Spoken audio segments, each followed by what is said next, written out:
Good morning, everyone. Thank you for joining us this morning for this week's Come Follow Me lesson with the Mormon News Report podcast. My name is Jenny Noonan Dye, and I am joining you from Provo, Utah, along with my husband, John Dye. He's the one who's responsible for all that you're seeing on your screen, for those of you who are participating on the live video right now. As always, for those who are participating in real time here on our video stream, we'd love to hear from you, where you are, what stood out to you in your study this week, whether it's the first or the 50th time you've read these verses, or even if you didn't read it all, that's okay. We get to as many comments as we can, just as we would if we were all gathered together together in person. I'd like to excuse my Mormon News Report podcast co-host, Brant Malone in Detroit. He is tending to some family responsibilities. And welcome our good friend, our go-to for all of the nitty-gritty when it comes to our Come Follow Me study, the one who makes it possible and makes it extraordinary, all the way from California. It's Ben Bernards. Good morning, everybody. As Brent would say, with traffic and weather together on the nines, this is the Mormon News Report Hour of Power, your little study of Come Follow Me, Doctrine and Covenants. If it's your first time here, we're so glad to have you. We like to think of this as an AP church history. This is like advanced level, like better than seminary, better than institute, hopefully better than what you see or what you may have had before. We just try to add a little bit of supplement to things that you've already studied. We're kind of your second booster shot of a spiritual vaccine, you might say. So glad to be here. That's a really good way to put it. Please bless, I hope. That's what we are. Today is Sunday, April 11th, 2021. We missed all of you last week because of General Conference. We did not do a Come Follow Me lesson, but we're back this week. And the lesson this week is called You Are Called to Preach My Gospel. And that covers Doctrine and Covenants, sections 30 through 36. So you are called to preach my gospel sounds to me like a lesson for missionaries, Ben. I mean, I've served a mission. I think, Jenny, your daughter has served a mission. You probably know people that have served missions. Those guys are handling it, right? And those girls are handling it. So we don't really need to worry about this stuff. We can just sit back and do our Come Follow Me thing, and we're good. Yeah, you bet. We know that's not the case, but so you bring up a good point, though. I mean, for people who haven't been and who aren't full-time missionaries, does this still apply? Of course it does. But how? And what can we learn from these sections to our daily lives? And that's kind of tricky because, I mean, let's say these sections are small and there's not a ton of content there, right? Mm-hmm. And that's okay. Because these were, in the early days of the church, the church is still 6 months old. If you've been with us for the past couple of discussions, you know that we've talked a little bit. Sometimes we'll kind of dive really deep into one particular event. And then for the next Come Follow Me lesson, all of a sudden it kind of like skips along the surface of quite a few. And in this case, it's like 5 or 6 little sections of snippets of revelations that were given to some of these very early converts of the church. And they all followed similar themes. It was all about getting out there to share the gospel in whatever way they can. They all used very similar biblical apocalyptic language that the people at the time were very familiar with, and they used a lot. If we go back and read the writings in the journals and kind of the context that these early Christians, these early Mormon Christians were growing up in, they very strongly believed that the second coming of God was going to be in their lifetime. It was going to be in a couple of weeks or a couple of months. And so we have to hurry and get ready for all of this. And you see that reflected in the language that comes out. And you also see these interesting stories of things not exactly going the way that they had planned. Weird. And yeah, we look back afterward and we're like, what the heck, man? Come on, what's going on? So I'd like to lead off with a question for you or for anybody else that's on the group chat or anybody that's listening. Have you ever had a time in your life where you have failed at something only to learn that you actually wound up somehow succeeding, but in a different way that you had planned? You ever had a time when you thought that you failed only to find out you actually succeeded, but a different way that you planned? Anything come to mind, Jen? Yeah, for sure. I would say anytime I've been cast in anything for acting, I mean, I there's the audition process, which can be really stressful. And I've made it a practice to put my all into preparing for and executing the audition, whether that's in person or, as it's been the past few years, actually more often online, and then to forget about it. Because of the times when I haven't been cast and I felt like, or I actually haven't succeeded, then I'm not kind of swallowed up in failure. But then if I am cast later, when I get a call or a text or an email about it, then it's like, oh, I did succeed. And so I don't know if that gets to what you're talking about, because that's more of kind of perception. But no, that's great. I think that's a great example. It's kind of like another similar story that I saw this week on the LDS subreddit, for any of those that go online to that particular corner of the internet universe. This guy shared a story saying that he grew up in Idaho. He's LDS. He did all the checklist things that good young LDS people do. He had several friends that were not members of the church, and one was a young lady that he had known ever since he was a kid. And before he left on his mission, he gave her a Book of Mormon, wrote something in it, and he left on his mission, and they really didn't talk about the church that much, and they went their separate ways, and they grew up, and life went on. 10 to 15 years later, he moved back to his hometown, met a totally different woman, got married, had kids. He was settling into his life, and they went to the dentist. And the dentist was another guy that he knew when he was young. And one of the first things that this dentist said was, "I want to thank you for bringing my wife into my life."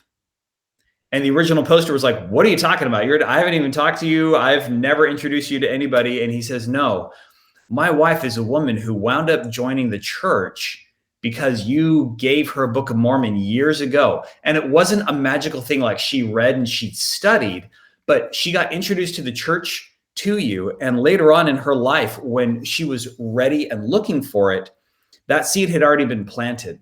And had that not happened, she would not have joined. I would not have met her after my mission. We would not have gotten married. We would not have had kids, all these different things." And so it's kind of this painful paradox of life, where we have to experience it going forward, but we only truly understand it and see how the dots connect going backward. I think one of the morals of the story that I see there is, but that, and kind of like your audition experiences, is there are times when we long for a future state of peace and harmony, where we want everything to be great, where we can, as somebody once said, where every man can sit under his own vine and his own fig tree. And sometimes, however, that also includes that we have to plant trees under whose shade we don't intend to sit. Beep. John, you want to go to that next slide real quick? And so here's kind of a question. Somebody said the true meaning of life is to plant trees under whose shade you do not expect to sit. Quick question for you, Jen. What does that mean to you? And John, I'd love to hear your thoughts on it as well. To me, that translates loosely to planting seeds for a garden you'll never get to see. I mean, it's about the legacy that we leave, that some of our efforts, while it might seem trite to say, truly are long game, and we won't be around to see the fruits of our efforts. Yeah. John, go ahead. Yeah, I would agree with that. Totally. It's all about legacy. And another one that I've heard is drinking from wells we did not dig. So it's basically, there's that old parable or analogy about, I can't remember it. I just thought of it, but it's where somebody walks along a road and he's picking up boulders. And he said, somebody came to him and said, "You'll never pass this way again. Why are you picking up these boulders, taking them off the road?" He goes, "I'm preparing this for people that will follow." Ooh, that's good stuff. So what does all this have to do with missionary work? Because like these next few sections or part of today's Come Follow Me is all about missionary work. How do we tie these concepts together? Well, I think in large part it's the mission to the Native Americans didn't yield any true baptisms really, or any big successes in that way. However, that's how Sidney Rigdon and some other key individuals, I believe Edward Partridge, they were brought into the gospel, because those who were going out to the Indian territories, known at the time, actually were introduced to those individuals. Absolutely. And this is I think that's a great lead off to this kind of, let's set the stage and kind of lay out some historical elements that's going on out here. So the people at the time, everybody that's in the church, everybody's a subsistence farmer to one degree or another. A couple of people were marketers, a couple of people were preachers, but everybody is basically, you're trying to survive from day to day, right? It's like if you didn't work out there, then you would have literally nothing to eat.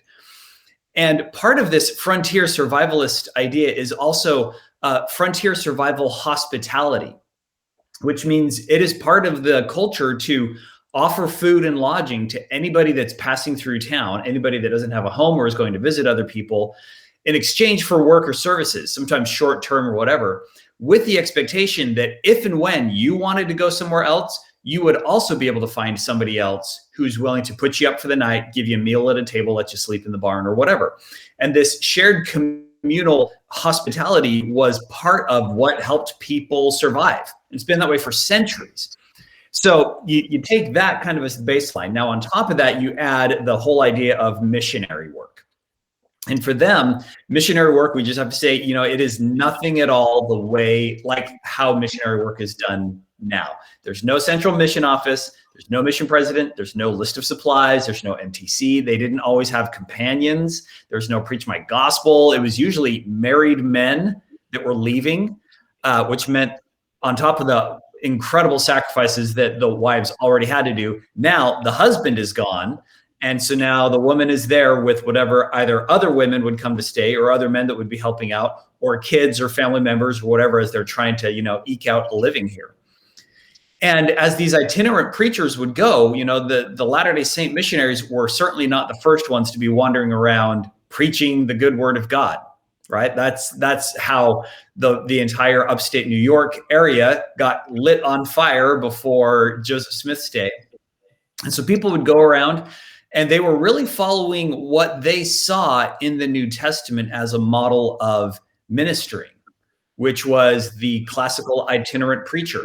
You would follow whatever nudging in your heart said, go north, south, east, or west, go to wherever you found people that were hospitable, and you would open your mouth and say, hey, I'm here to share the good news. Who wants to listen? And sometimes that was literally standing on a box, in the middle of the city. Sometimes that was being here in the village and saying, we're going to get together at somebody's house and we're going to share a message. But it was just generally scattering seeds, the parable of the sower that's got this big bag of seeds and they're out there just chucking seeds all over the place.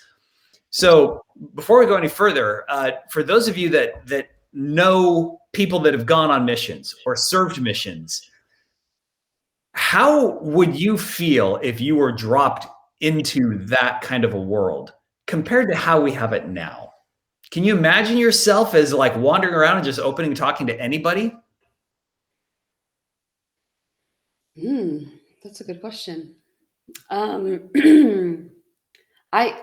think it's a completely different mindset, because like you said, if there's no missionary, mission home, mission president, to me, what that speaks to is kind of a lack of the structure that we currently familiarize with what it means to serve a mission. And not that that's a bad thing. It's just way different. Yeah. I think it would feel, man, if I had grown up in that kind of an era, and if I was, if I had that level of familiarity, maybe I could get used to it. But in the modern world that we're living in, especially in the COVID era, it's so incredibly different. Jen, you had mentioned, or I remember hearing you talk about your daughter that had served a mission in the past. Mm-hmm. Were you involved at all with or did she share how she did her day-to-day mission work? Because I know some kids today nowadays, they'll be on Facebook or they'll do a lot of face-to-face events. What was your perspective on how modern missionary work is done? So to be honest, it depends, right, on where the mission work is being done. And when my daughter was serving, she was serving in Canada, English speaking, but it's an area where there are many languages spoken because it happens to be, the population actually is very international. So that's one aspect. The first woman that they taught was Chinese, and her native language was Mandarin. But as far as the excuse me, what we talk about as the work, I guess, of missionary work, her mission president was very insistent. And well, I don't know if insistent is the right word, but certainly believed in the traditional knocking on doors method. Wow. Which in the winter in Canada isn't really attractive. You want to open your door to a complete stranger who's out there freezing? Yeah. Right. But I know she did a lot of contacting, like on city buses. And there was one stretch, I'm trying to think, I don't remember how many months she was there, but she was in an area that was on a reservation, a reserve. And because of that, her responsibilities there included dressing in street clothes, not wearing her name tag, and she and her companion would go to the local school and teach the children. Wow. And that was in 2019. What did they teach? Was it English as a second language, or helping in the classroom, or anything? I think it was basic, just elementary education, like assistance in the classroom. Yeah. But that's how they, it's it is this idea of planting seeds, and planting trees and not really enjoying the shade. I think beyond the idea of doing service, where they, doing the work that was needed in the area where they were located, it was also about establishing relationships and trust amongst, between the locals and members of the church. That last one is a really good point. I know that at the beginning of my mission, I felt like everybody that I saw, every stranger, was a Mormon waiting to be baptized, more than a soul needing to be saved, or even a person just needing a human connection. I had this really strong sense drilled into me from lots of different sources that it was my job to save people. And if I did not save them, and if I did not bring them into the church, then I had failed, and their blood would be on my hands, and I was supposed to fix them, right? And so one of the worldviews that I had was going into scenarios very similar to like what your daughter had, where I would look around and in the back of my mind, it was this perpetual good-natured and, with the best of intentions, but almost like, okay, how can I turn this to our benefit, and how can I get these people in? And I'm going to do service, and then I'm going to get them, and they're going to want to take the discussions. And it wasn't until probably several years after my mission when I realized that was completely the wrong approach. That sharing the gospel needs to come from no ulterior motive. Like, it needs to come from a pure, heartfelt desire. And paradoxically, I think it also needs to be paired with a certain sense of acceptance of regardless of what the outcome will be. So I'm simultaneously saying, yes, I hope that you accept the Lord and Savior Jesus Christ as your personal Lord and Savior, and it would be wonderful if you take covenants with him. And at the exact same time, I would not be a true Christian unless I 100% accepted you for who you were and let all judgment fall to God. So I have to somehow hold those seemingly contradicting ideas in my mind at the same time and allow that tension to develop me into a better version of a person. And I have to let the judgment go to God. And that's hard. Yeah. So let me ask you then, as a missionary, especially when you've grown up your whole life hearing things like, oh, I baptized X number of people. Like, what do you recommend to missionaries who are, who aren't tallying up numbers for baptisms, but instead are making relationships, are validating people, are serving them, and not, I guess, getting the numbers that we've all heard, our lives. Like, how do you help those people feel like they are successful? Yeah. I mean, I have my own thoughts about it, just that, again, like, it might not be a traditional way of thinking about it because we've heard things in those terms for so long, but sometimes that doesn't always help in the moment. What do you recommend? Yeah, no, that's a really good question. And I think that's something that people struggle with. At the beginning of my mission, we saw that I was waiting in East LA for my visa to pop up, paperwork and, going overseas. And this particular group of people were under the leadership of a person who was very focused on the numbers and the programs and the statistics. And that's how they measured their success, even to the point where as soon as you baptized a certain number of people, you got a missionary name tag that was filled in with gold ink instead of a white one. And so one of the net results of that was going to Zone Conference with all the hundreds of other missionaries. And this instant classification and division happened.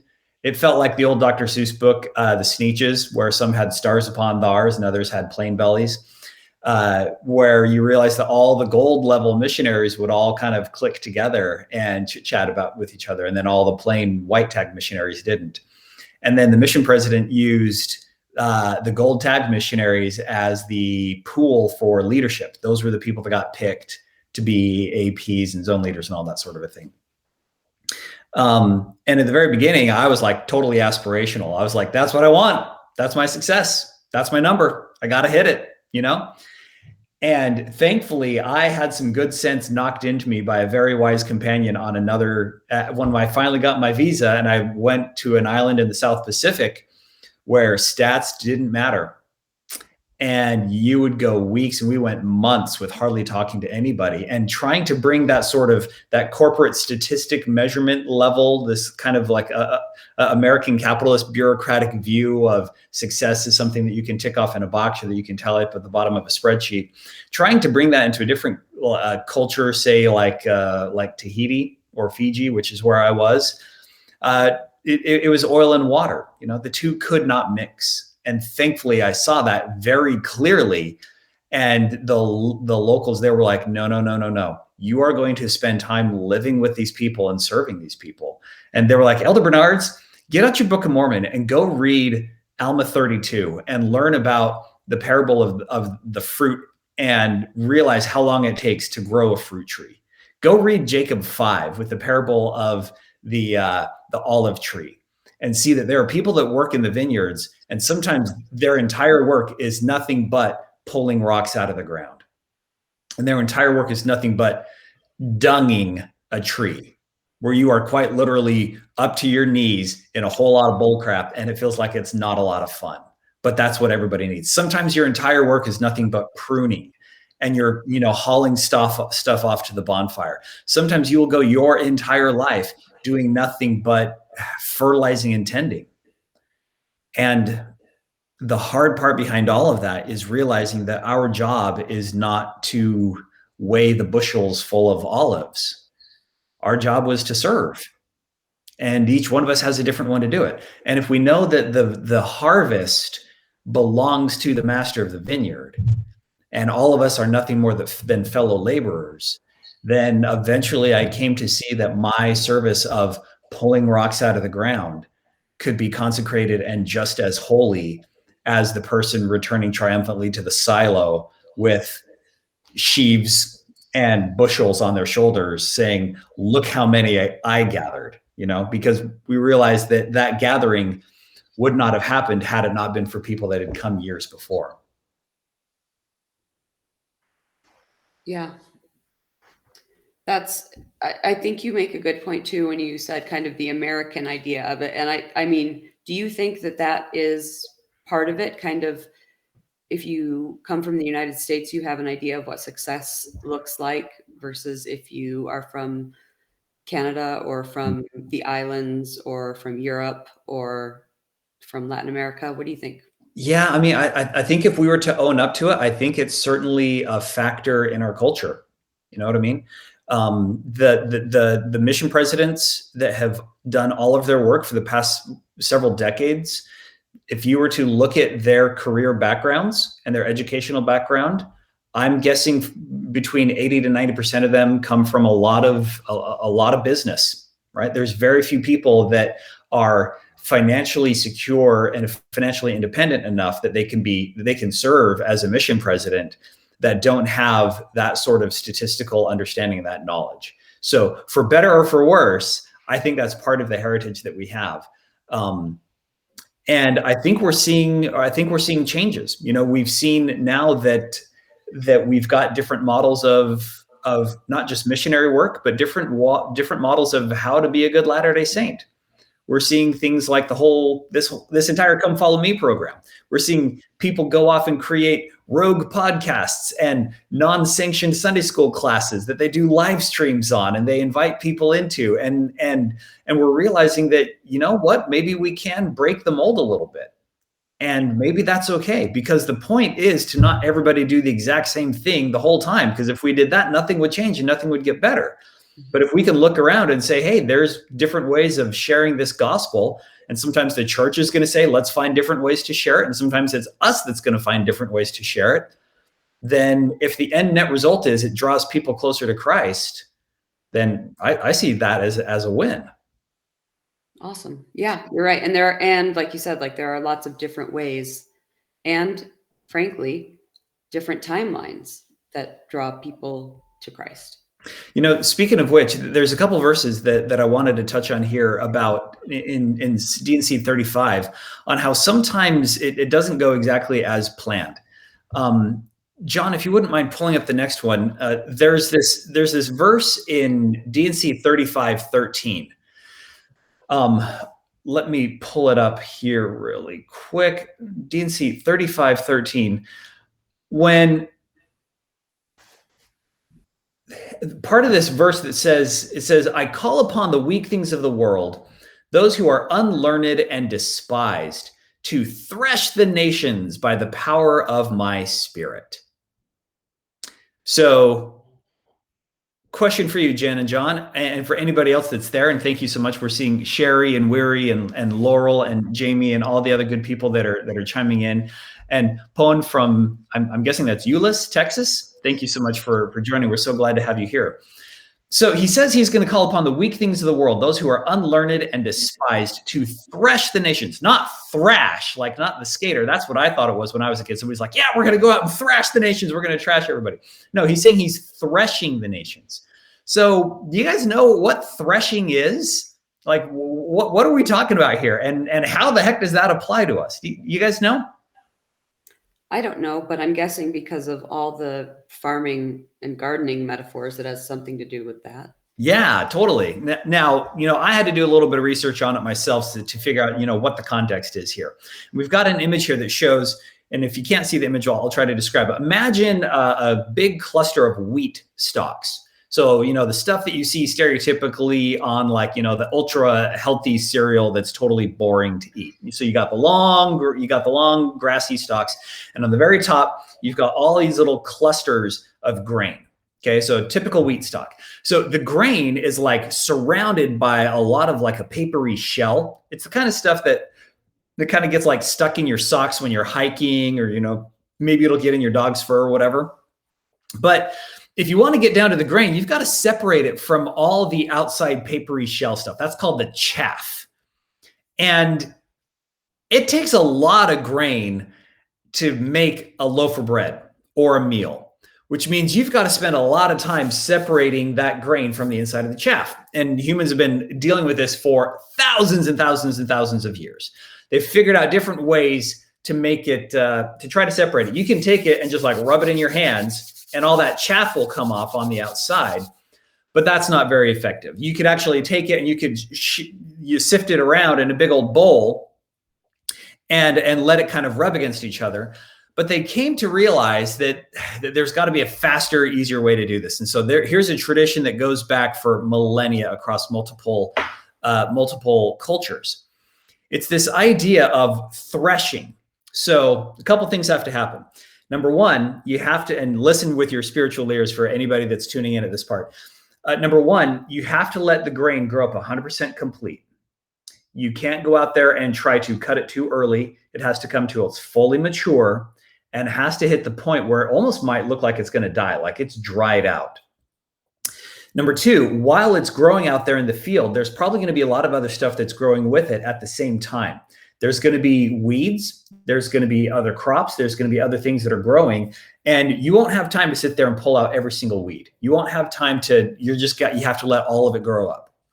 Number three, you're going to send people out there with big old tools, and they're going to cut down absolutely everything in the field. They're going to cut down everything that they have in big old bundles, and they're going to bring all those bundles back to one big central area. That central area has been nicknamed the threshing floor. And at this big threshing floor is a big flat spot where people have brought in stones. Eventually, later on, when people learned how to work with concrete, they added concrete. But this big flat thing, this big flat area where there was no dirt and it was just solid stone. And if you took all these bundles of hay, and you threw it in a big pile, you could then take a fork and you could pitch it up, just throw it up straight up in the air.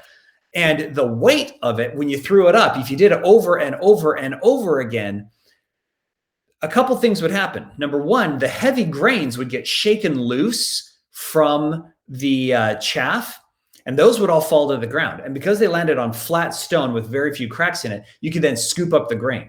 But then if you did it on a kind of a windy day, as you're throwing it up in the air, John, if you wouldn't go to the next one, please. As you're throwing all this stuff up in the air, the wind would come through and it would start blowing some of the chaff away. So it helps you kind of naturally sift it out. Now, this is going to take a lot of work, right? Because you've got to thresh it. You've got to chuck it up in the air over and over and over and over again. And if you're doing it when the wind isn't right, well, then it's not going to separate very well. And it's going to take a lot of people there to help make sure that you've got everything gathered. And then you've got to scoop everything up from the threshing floor. But eventually, you're going to have that grain. And that's the stuff that you can take home. And then all the chaff you'll take and eat, and you get rid of it. So that's kind of an idea of what threshing is. You're separating this stuff, both the good and the bad. You're separating the healthy from the whole, and you're lifting it up, and you're letting what they believed was quite literally the breath of God separate whatever they need to, and all the good things would leave behind. Okay, so that's kind of an idea of what threshing is.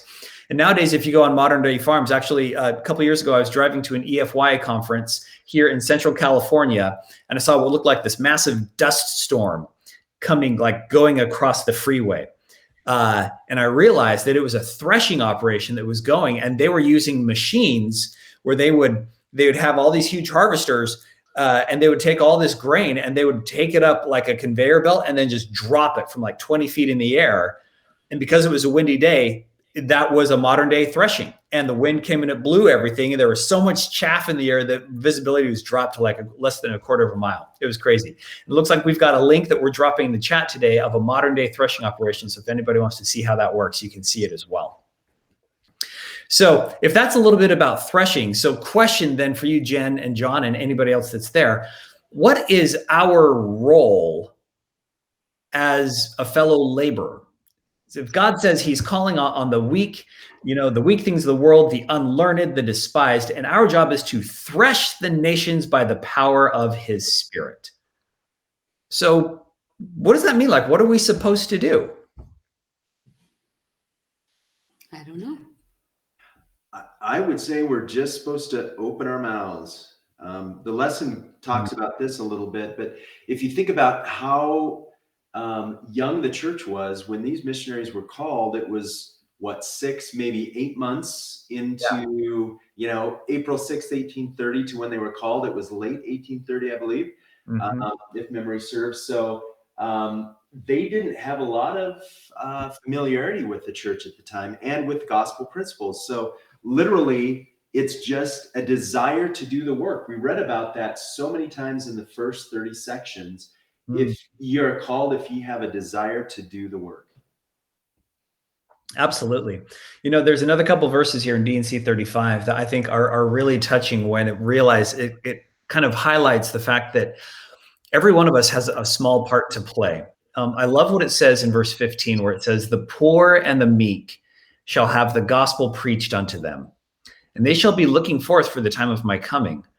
Now, I'm going to jump down to 17. He says, "I've sent forth the fullness of my gospel by the hand of my servant Joseph, and in weakness have I blessed him."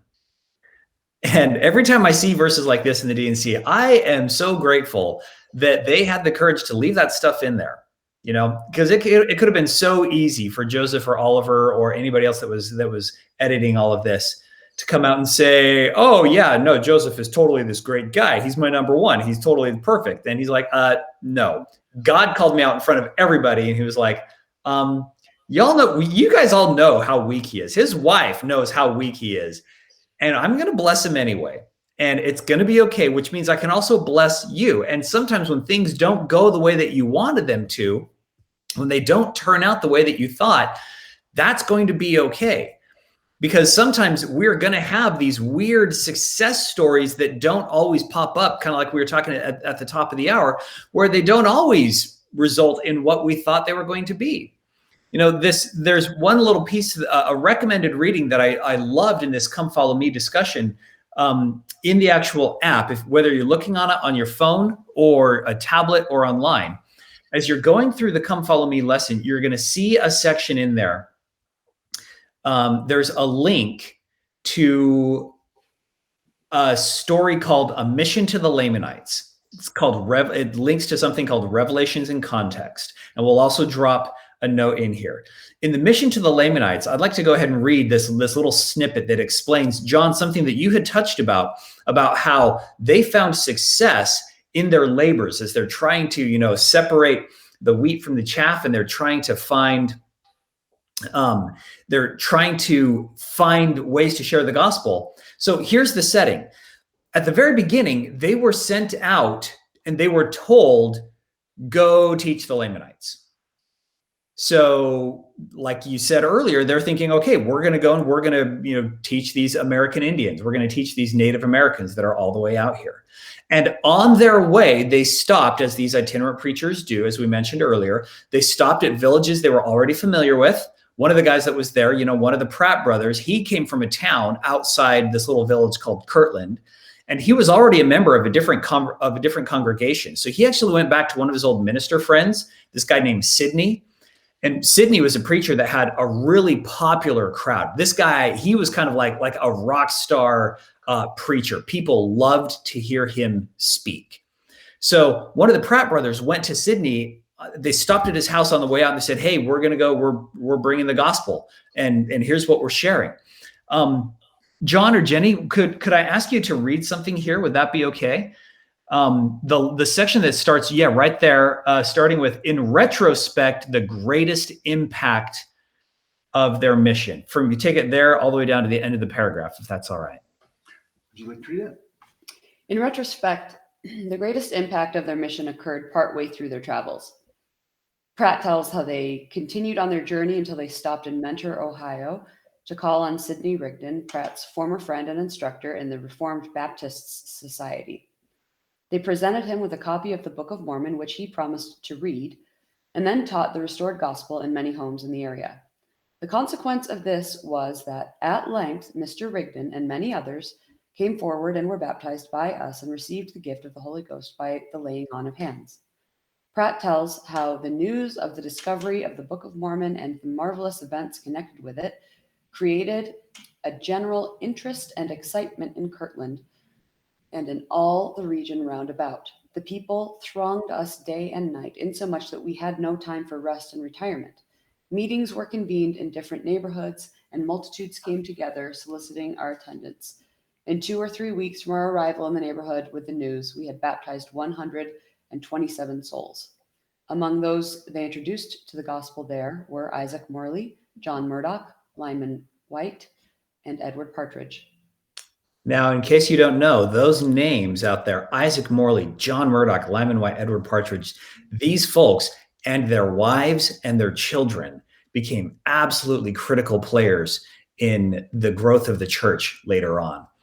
So thank you for reading. So this is a pattern that we see happening in Scripture. And hopefully, if we recognize it in Scripture, one of my goals is that we could learn to recognize it in our own lives. This is what I would call the oblique triumph.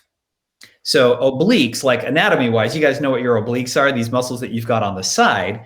And an oblique angle is if you've got like the main angle that you're trying to line up to, and if something is oblique, is just off to the side a little bit. So if I call something an oblique triumph, the idea is we could be originally aiming towards one goal that we think God has sent us out to. And we wind up maybe missing it, but still somehow finding success in a surprisingly different way. This is a pattern that pops up in the Scriptures. This is Nephi going to get the brass plates, thinking all I'm supposed to do is get the brass plates. And he meets this guy named Zoram along the way, who winds up becoming not only just an ally, but a brother-in-law and a strong familial anchor point that then spawned generations of people in the whole rest of the New World. This is Alma the Younger going to preach in a city. He gets kicked out and he comes back trying to get in, and he meets another guy on the side of the road, asks him for lunch, and it's this guy named Amulek, and he all of a sudden becomes yet another key player. This is the March of Zion's camp that we're going to read about here in a few weeks. They went to go off to support the Missouri Saints, and they never made it there, and they never wound up helping them. But yet that experience became a refiner's crucible that gave them experience for future migrations, sort of a practice proving ground, and helped strengthen certain people that later on became pillars of the church community. So question then for you and for the folks in the class, why does God allow these oblique triumphs to happen? I mean, why not just send us on the road? Here's the goal. This is what you originally set out to do. Like in this case, why didn't he just say, go to Kirtland and baptize Sidney Rigdon? So you can have that checkbox. You know, why does it feel like he pointed them one way and then success came from something else? What do you think? I think because of the efforts and the other successes along the way, or the pathway that led to their own learning in the process. Very good. John, your thoughts? Why does God allow these oblique triumphs to happen instead of just being straightforward and direct? Yeah, I would agree with Jenny. I'd also say jokingly that it's inefficient, but I think oftentimes we start off with something that we think is a good idea. How many of our lives have gone the way that we thought they would go? Right? Anybody? I know. Raise of hands. But I think what we find along the way is, you know, through the trials, through the triumphs, through, you know, coming to listen to, hear and heed the word of God, I think that's where the goal is. And I think we also have to understand this is not our work. This is his work. And as you said before, you know, with Zion's Camp and other things, there are what we set out to be success, right? Whether that's number of people we baptize on a mission, right? Or whatever. It's like, hey, I know a lot of people that baptize no one, but guess what? A lot of people baptize a lot and they leave the church and they don't maintain their own personal testimony for whatever reason. And again, their journey, I'm not judging, their journey is different than mine. However, being able to know that, you know, we are trying to do the Lord's work. That is our goal. That's what we're trying to do. And being able to hear his voice and heed his voice, I think is preeminent. Absolutely. I like what Laurel says in the comments, that we always have more to learn, more than we can understand. I think that's a really good point, is that, when these oblique triumphs happen, part of the challenge with them is that sometimes we don't see it. It's like our perspective can be so focused on this thing. If I'm looking into this thing and the success is coming way over here, but if I'm focused on that one thing, thinking that's how it's measured, then I'll miss it. So the only way that we will learn to see it is if our perspective broadens and if our minds get stretched, if we see things from a different point of view. And that expanding of a different point of view can be difficult, to say the least. I mean, that's kind of an understatement. I think it also means that we have to learn humility and gratitude and faith to know that, I may have one target and it's perfectly okay to try to accomplish this one thing.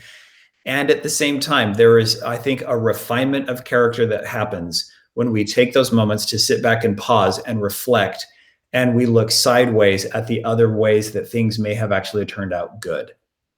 And I don't want this to sound trite, just like, oh, just count your blessings and look at all the good things that happen around us, because sometimes we just don't see it. And sometimes it's just a really rough day and we don't see any of that good stuff. But if we hold on to the fact that we know that, as we said earlier, that this work is in his hands, and whatever small little piece I have to offer, however weak and despised and unlearned I may be, it's going to be okay. One final story I'd love to share today, if that's okay. The final parable, and that'll wrap us up. John, you mind going to the next slide? Beep. Okay, so here's a little story. This is a parable, the parable of the cracked pot. So settle in. This is story time with Brother Bernards and Jenny and John. Do you guys remember back when indoor plumbing was first introduced? Well, of course you don't. It happened clear back in 1830. I know that was just a couple years back. So it took a while for indoor plumbing to make it to most of the homes in the US, and we can hardly imagine a world without it. So today's story goes back to a time when nobody had indoor plumbing. So back like in Joseph's day. It happened in the home of an older woman who lived by herself, and to get any fresh water like everybody, she had to go down to the river. She didn't have a well. And it was a trip that she had to make every single day. So every morning she went to get water, and she had a long pole. She'd take an old bucket and hung from one on the left side and another bucket and hung it on the right side. And it was always the same buckets on the same sides of the pole. The walk down the dirt path from her house wasn't terribly long, and it was much easier going to the river when the buckets were empty, because you get to the river and you have to take the pole off the shoulders and gently and carefully fill them up and, dip it in there and put it back on the pole. And now it's super heavy and it's on your shoulders. You've got to walk your way all the way up the path, a little bit more slowly this time, to get to your house at the end of the path. And as she walked home, she found that the bucket on the left held all the water that you expected it to do, but the right-hand bucket had a small crack at the bottom.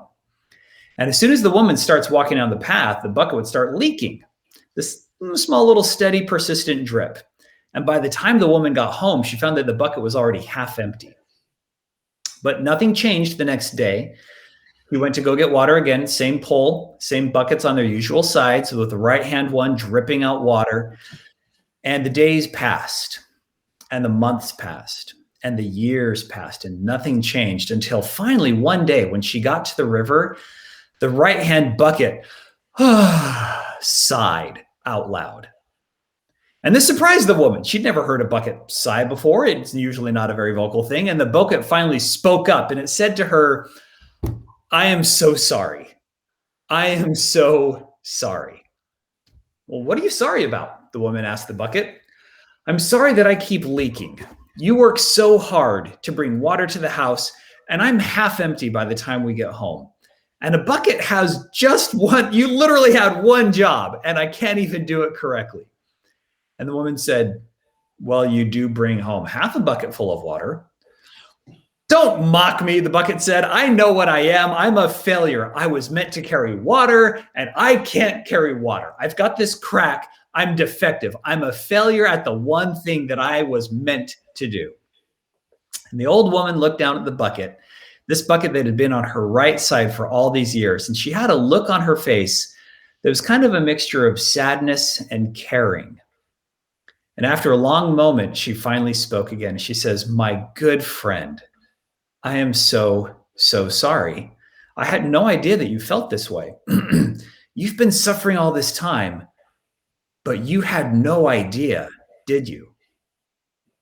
"What do you mean?" the bucket said. "No idea about what?" "Well, here, let me show you." And she gently picks the bucket up and filled it again with water and put it on the pole as usual. And she added the left-hand bucket to its typical side. And she started the walk home one more time.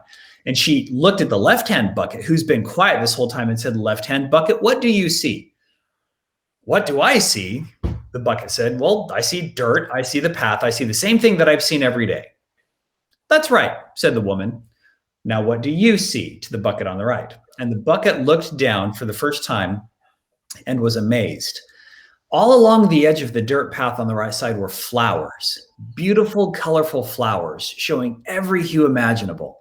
The left side was bare, but the right side was lush and picturesque. And that crack that had been dripping out water, the drops fell right onto the flowers in just the right way to give moisture to each plant. And the woman said, "I planted those years ago.